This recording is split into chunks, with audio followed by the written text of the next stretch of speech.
Quand le cortex va, tout va. C'est ce que devait penser Christopher Reeve, alias Superman, jusqu'au jour où il est devenu tétraplégique à la suite d'une chute de cheval.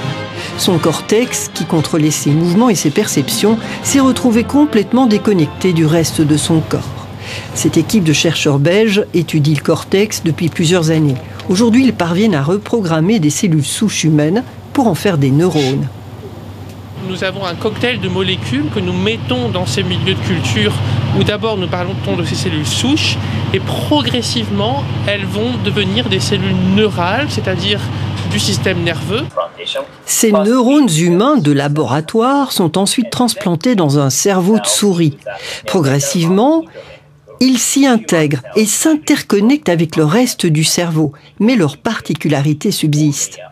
La cellule se développe à son propre rythme, à un rythme beaucoup plus lent que le développement du cerveau de la souris. Et ce que ça veut dire, c'est que tous les facteurs nécessaires au développement de la cellule humaine, en fait, sont compris dans la cellule humaine. Et ce qui détermine le rythme est aussi compris dans cette cellule-là. Les neurones humains conservent donc leur propre horloge biologique, même implantée dans un cerveau de souris.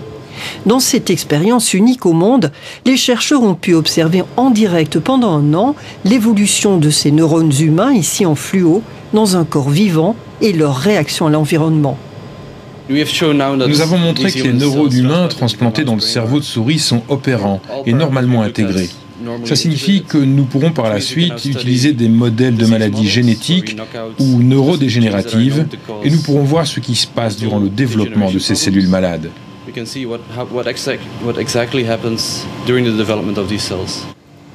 Autrement dit, ces cellules nerveuses pourront mimer à l'avenir des cerveaux atteints d'autisme ou d'Alzheimer, de quoi alimenter l'espoir de soigner à terme ces maladies.